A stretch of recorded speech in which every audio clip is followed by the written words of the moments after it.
বিগত নির্বাচনে আমরা দেখেছি কি পরিমাণে টাকা খরচ হয়েছে নির্বাচনী এলাকাগুলোতে।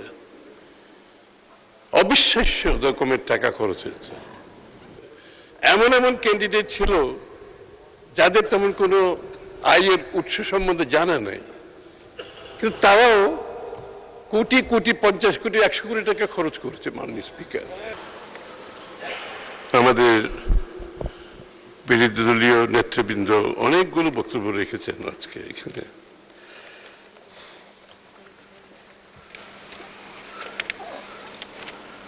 আমার প্রথমে আমি যেটা বলতে চাই সেটা হচ্ছে, আমাদের বিরোধী দলীয় নেতা চ্যালেঞ্জ করেছেন যে ইসলামিক ব্যাংক থেকে যে টাকাগুলো বের হয়েছে সেগুলোর প্রতিবাদে উনি চ্যালেঞ্জ করেছেন যে এখানে জামাত ইসলামীর কোন রকমের এর সাথে জড়িত না। উনি চ্যালেঞ্জ করেছেন, গোল্ড মেডেল দিতে বলেছেন। মাননীয় স্পিকার, এই দাবিটা কিন্তু সালমান রহমানও করতে পারে।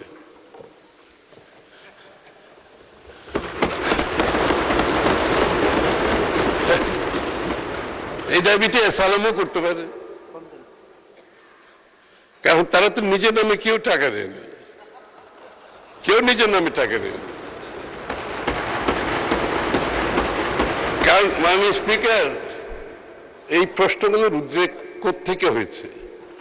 এই প্রশ্নগুলোর উদ্রেক হয়েছে বিগত নির্বাচনে। আমরা দেখেছি কি পরিমাণে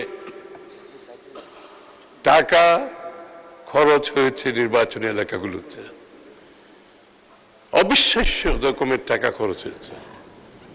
প্রত্যেকটি নির্বাচনী এলাকায় আমরা বিপুল অঙ্কের টাকার সম্মুখীন হয়েছি। এমন এমন ক্যান্ডিডেট যাদের কোনো ব্যবসা নেই, বাণিজ্য নাই, বুঝলাম নির্বাচনী আইন ভায়োলেট করেও ব্যবসা বাণিজ্য থাকলে নিজের পয়সা খরচ করতেছে। এমন এমন ক্যান্ডিডেট ছিল যাদের তেমন কোনো আয়ের উৎস সম্বন্ধে জানা নাই, কিন্তু তারাও কোটি কোটি, 50 কোটি, 100 কোটি টাকা খরচ করেছে। মাননীয় স্পিকার, এই প্রশ্নগুলো আসছে কিন্তু ওই জায়গা থেকে, এবং এটা কিন্তু পাবলিক নলেজ যে সবার কাছে এত টাকা কিভাবে খরচ করতে পারে। তো এটা একটা বিষয় আছে, এটা আমাদের বোঝা দরকার। এটা অনেক কারণে, শুধু ব্যাংকের থেকে টাকা নিয়ে যাওয়ার কারণ না, আরেকটা কারণ হচ্ছে আমাদের নির্বাচনী ব্যবস্থা, গণতান্ত্রিক ব্যবস্থাকে এটা বাধাগ্রস্ত করবে। এই ধরনের অর্থ আপনি আনআর্নড ইনকাম, যারা ইনকাম আর্ন করে না, এই টাকা যখন পলিটিক্সে আসে সেটা রাজনীতির জন্য খুবই ক্ষতিকর। মাননীয় স্পিকার, দ্বিতীয় কথা হচ্ছে, এখানে পিটিশন যেটা দিয়েছে, এখানে বলা হচ্ছে চেয়ারম্যানের কথা বলা হয়েছে পার্টিকুলারলি। তো চেয়ারম্যান সম্বন্ধে আমরা বিরোধী দলের মন্তব্য শুনেছি। চেয়ারম্যানের চরিত্র সম্বন্ধে ওনারা বলেছেন, এটা ওনাদের মন্তব্য, কিন্তু বাংলাদেশ ব্যাংক কিন্তু এটা পরিষ্কারভাবে বলেছে ওনারা তদন্ত সবকিছু করে এখানে ওনাদের এখানে তদন্তে কিছুই পাওয়া যায় না। আমার প্রশ্ন সেখানে না, আমার প্রশ্ন হচ্ছে একজন চেয়ারম্যানের কারণে, একজন চেয়ারম্যানের মনোনয়নের কারণে কোন ব্যাংকের গ্রাহকরা টাকা উত্তোলন করে চলে যায়, এটার কোনো নজির নাই। মাননীয় স্পিকার, কোনো নজির নাই দুনিয়া। আসলে কোন ব্যাংকের চেয়ারম্যান কে গ্রাহকের ধার ধারে না, গ্রাহক ধার ধারে, তার ইন্টারেস্ট সে ঠিক মতো পাচ্ছে কিনা, সে টাকাটা ফেরত পাবে কিনা, এবং আস্থা আছে কিনা। চেয়ারম্যানের মনোনয়নের কারণে কোন ব্যাংক থেকে টাকা উত্তোলনের বিশ্বে কোনো নজির নেই, কারণ গ্রাহকদের কোনো ইন্টারেস্টই নেই এখানে। সুতরাং এই যে টাকা উত্তোলন হচ্ছে, আপনারা বললেন মাননীয় বিরোধী দলের সদস্যরা, এই যে টাকা উত্তোলন 2000-3000 কোটি টাকা উত্তোলন হয়েছে, এটার সাথে কিন্তু আরো কিছু ব্যাপার আছে এখানে। এটার সাথে সাথে এই যে আমাদের ব্যাংকের ভিতরে বাইরে যে উগ্র মিছিল এবং কর্মসূচি গ্রহণ করা হয়েছে, ব্যাংকের ভিতরে এবং বাইরে উচ্ছৃঙ্খল উগ্রতার সাথে যে ধরনের প্রতিবাদ করা হয়েছে, এবং এটা এখনো অব্যাহত আছে, এটা হচ্ছে একটা দিক।